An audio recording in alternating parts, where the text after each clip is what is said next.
Hello friends, welcome back Hindi India Dharm and science with Dolly 24। I hope so guys आप सभी स्वस्थ होंगे, मस्त होंगे, ज़बरदस्त होंगे। हर रोज़ अपनी ज़िंदगी में नई नई वीडियो का वेलकम करने के दोस्तों आज हम बात करेंगे डिप्रेशन, तनाव या अवसाद इंसान को क्यों होता है, किस वजह से होता है, व इसके होने पर कौन से ग्रह जिम्मेदार होते हैं, इसके अलावा किस तरह से हम इससे निकल सकते हैं, इस पर चर्चा करेंगे। लेकिन उससे पहले गाइस, अगर आपने मेरा चैनल अभी तक नहीं सब्सक्राइब किया हो तो प्लीज़ सब्सक्राइब माय चैनल। दोस्तों, डिप्रेशन अपने आप में ही बेहद ख़तरनाक बीमारी है और जिसको भी डिप्रेशन हो जाता है वो इंसान अपने ही आप को चोट पहुंचाने की सोचने लगता है।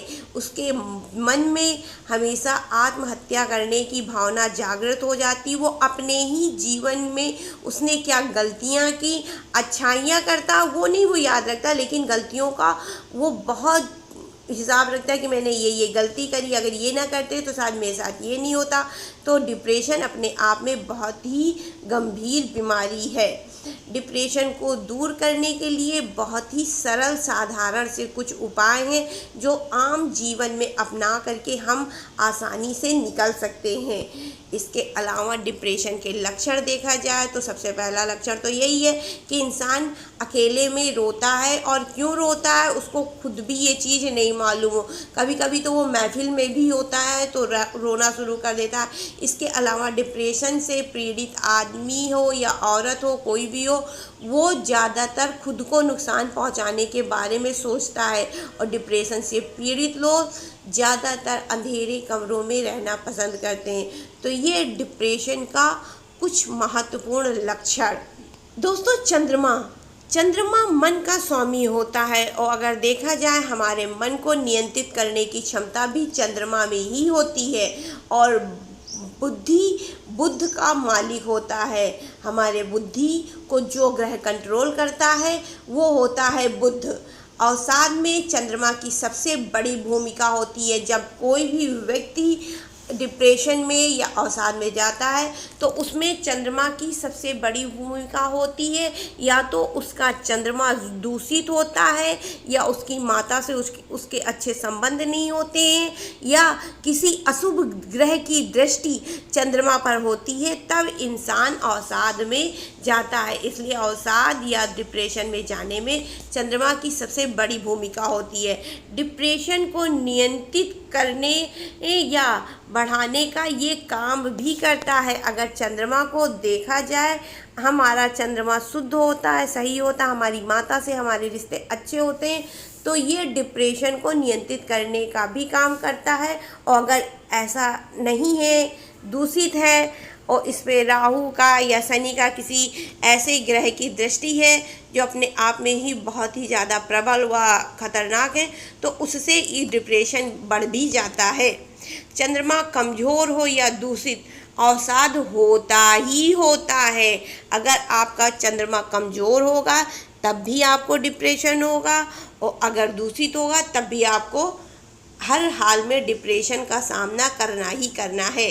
चंद्रमा को सबसे ज़्यादा कमज़ोर करते हैं शनि, राहु व सूर्य। जैसा कि मैंने आपको पहले ही बताया था कि शनि, राहु और सूर्य आपकी मान प्रतिष्ठा का मालिक होता है, शनि आपके कर्म के मालिक होते हैं, वो राहु आपके दैनिक जीवन में हो रहे अभिक्रियाओं का मालिक होता है।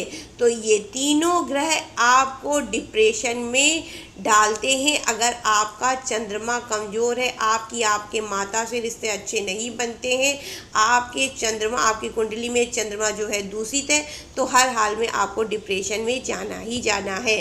इनके प्रभाव से व्यक्ति अवसाद में चला जाता है। जैसा कि मैंने आपको पहले ही बता दिया, शनि या राहु चंद्रमा को प्रभावित करे तो अवसाद की स्थिति बनती है। इसमें शनि वाला डिप्रेशन कभी कभी अध्यात्म पैदा कर देता है। आपने देखा होगा बहुत से लोग अपने जीवन में अत्यधिक दुखी हो जाते हैं, उनको बहुत दुखों का सामना करना पड़ता है। तो शनि जो कि एक पवित्र ग्रह है, बहुत ही अपने आप में जो है अध्यात्म से जुड़ा हुआ ग्रह है, तो वो इंसान को भगवान की तरफ, अध्यात्म की तरफ जोड़ देता है। अधिकतर लोगों को आपने खुद भी देखा होगा, बहुत ज़्यादा दुखी होने के बाद जीवन में वो अचानक पूजा पाठ, देवी देवताओं को मानने लगते हैं, पूजा पाठ शुरू कर देते हैं। तो ये डिप्रेशन शनि की वजह से होता है। जबकि राहु वाला डिप्रेशन कल्पना की बीमारियां पैदा करता है। इंसान अपने ही मन मस्तिष्क में कल्पनाएं किया करता है कि ऐसा होगा तो ऐसा होगा तो वैसा। हालांकि इन कल्पनाओं का कोई भी आपके जीवन से जो है जुड़ाव नहीं होता और ना ही इनका कोई महत्व होता है आपके जीवन में। लेकिन इंसान जो है अगर राहु से पीड़ित होता है तो राहु की वजह से चंद्रमा दूषित होता है तो आदमी डिप्रेशन में जाता है, तब उसे कल्पना की बीमारियां पैदा हो करती हैं। चंद्रमा अस्त हो तो डिप्रेशन की स्थिति बन ही जाती है। चंद्रमा खराब हो तो बुध ठीक हो तो व्यक्ति को अवसाद से निकाला जा सकता है। जैसा कि आप सभी जानते हैं कि हमेशा मन की कोई भी स्थिति होती, आदमी कहता है दिल से नहीं दिमाग से सोचो, ये कहावत आपने सुनी होगी। और जब इंसान दिमाग से मतलब अपनी बुद्धि से काम लेता है, दिल चंद्रमा का मालिक होता है, और जब आदमी बुद्धि से काम लेता है तो बुध जिसका ठीक होता है वो इंसान अवसाद से आसानी से निकल आता है। डिप्रेशन से निकलना उसके लिए कठिन नहीं होता है, बल्कि वो अपनी बुद्धि और बल के कारण कब वो डिप्रेशन से बाहर आ जाता उसको भी पता नहीं चल पाता है। अगर बुध आपका गड़बड़ है तो फिर डिप्रेशन से निकलना आपके लिए बहुत ही कठिन हो जाएगा। किसी किसी की कुंडली में अगर आपने ध्यान से देखा हो तो चंद्रमा के साथ साथ उसका बुध भी बहुत कमज़ोर होता है। ऐसे व्यक्तियों के अंदर आत्महत्या वाली भावना बहुत जल्दी पैदा हो जाती है। कहेंगे हम आत्महत्या कर लेंगे, मेरे जीवन का तो अब कोई मतलब ही नहीं, अब तो मैं मर जाऊँ। तो ऐसे लोगों के अंदर बुध ग्रह बहुत ही कमज़ोर होता है और इनको डिप्रेशन से निकलने में काफ़ी दिक्कतों का सामना भी करना पड़ता है। कभी कभी बृहस्पति व्यक्ति को डिप्रेशन से बाहर निकाल देता है। अगर बुध आपका कमज़ोर है लेकिन बृहस्पति आपका उच्च है, आपके हाथ में भी सही है, आपकी कुंडली में भी सही है, तो उस दृष्टि में इंसान को डिप्रेशन से निकलने में काफ़ी मदद मिलता है और वो इंसान डिप्रेशन से बाहर भी आ जाता है। कुंडली के पंचम भाव का स्वामी हालांकि बृहस्पति ही होता है, इसलिए उसको मजबूत करने में विशेष ध्यान देना चाहिए। आरंभ में से ही एकादशी का उपवास रखें। जिनकी कुंडली में डिप्रेशन के जो है भाव है, या तो उनकी डेट ऑफ बर्थ में कहीं भी 2 है, अगर 2, 4 से संख्या कट रही है, रिलेटेड है, तो उनको जो है शुरू से ही एकादशी का व्रत रखना चाहिए। इससे उनकी कुंडली की बुध और बृहस्पति दोनों मजबूत होते हैं। अपने खान पान को हमेशा सात्विक व जो है उत्तम बनाएं, जितना हो सके पौष्टिक भोजन लें और नियंत्रित टाइम पर लें कि हाँ मुझे इस टाइम खाना खाना है तो है। और जब आप ऐसा करते हैं तो आपकी बहुत सारी शक्तियाँ अपने आप जागृत हो जाती हैं जब सात्विक भोजन आप करते हैं। सलाह लेकर कि किसी से भी पेरिडॉट या पन्ना धारण करें। दोस्तों पेरिडॉट या पन्ना ये दोनों ही बुध से संबंधित, बुध ग्रह के संबंधित जो है धातु के हैं, और इनको पहनने से आपका बुध मजबूत होता है। और इन्हें पहने किसी से सलाह लेकर के, अपने मन से नहीं। ज़्यादा से ज़्यादा हरे रंग का प्रयोग करें। दैनिक जीवन में वस्त्र पहनने में आप हरे रंग के कपड़े पहने या कोई भी चीज़ आप यूज करते हैं तो उसको ज़्यादा से ज़्यादा हरे रंग का यूज करें। बेडशीट हो गया, कपड़े हो गए, जिनको आप यूज कर सकते हैं, जिनको यूज करने में आपको प्रॉब्लम नहीं है, वो आप हरे रंग का प्रयोग करें। उससे आपका बुध ग्रह मजबूत होगा। डिप्रेशन को दूर करने के लिए आसन या प्राणायाम बहुत ही उपयोगी है और इसको करने से बहुत ज़्यादा फायदा भी मिलता है। रोज़ सुबह सूर्य को जल अर्पित करें जिससे आपको लाभ होगा।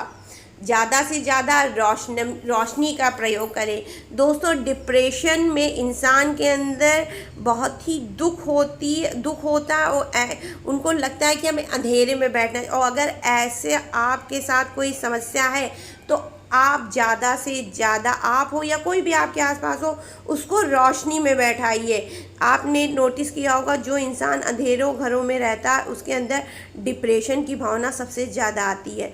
तो ज़्यादा से ज़्यादा रोशनी में बैठे, खुली हवा में रहे और प्राकृतिक रोशनी आपके लिए ज़्यादा फ़ायदेमंद होगी। दिन भर में एक बार ज़रूर से ज़रूर केला खाएं। केला बुध का और बृहस्पति का दोनों का फल माना गया। और जब आप केले का, और इसके अलावा केले में कुछ ऐसे विटामिन मिनरल्स पाए जाते हैं जो कि अवसाद की भावना को बहुत कम करते हैं, एकदम घटा देते हैं। सुबह शाम 108 बार गायत्री मंत्र का जाप करें। इसके लोगों सलाह लेकर के पीला पुखराज भी धारण करें। किसी से आप जो आपके अगर कोई घर के आसपास कोई ऐसा पंडित या पुरोहित है जिसको मालूम है कि आपकी कुंडली में कौन सा रत्न शोभा देगा, कौन सा नहीं, तो उससे आप एक बार पूछ लीजिए। उसके बाद में पीला पुखराज या पन्ना धारण कर ले, जो कि आपके लिए फ़ायदेमंद रहेगा। और कोई भी इंसान के अंदर एक वो है कि औरतों को गायत्री मंत्र जाप नहीं करना चाहिए। हमने ये कई लोगों से मुँह से सुना है। और गायत्री मंत्र आपके अवसाद या डिप्रेशन में बहुत ज़्यादा फ़ायदेमंद होता है। तो किसी से भी आप, कोई भी, अगर आपका गुरु है, आपका कोई पुरोहित है, पंडित है, और आपसे श्रद्धापूर्वक उससे पूछते हैं और आपको वो गायत्री मंत्र का जाप करने की सलाह देता है, तो आप गायत्री मंत्र आसानी से जाप कर सकते हैं।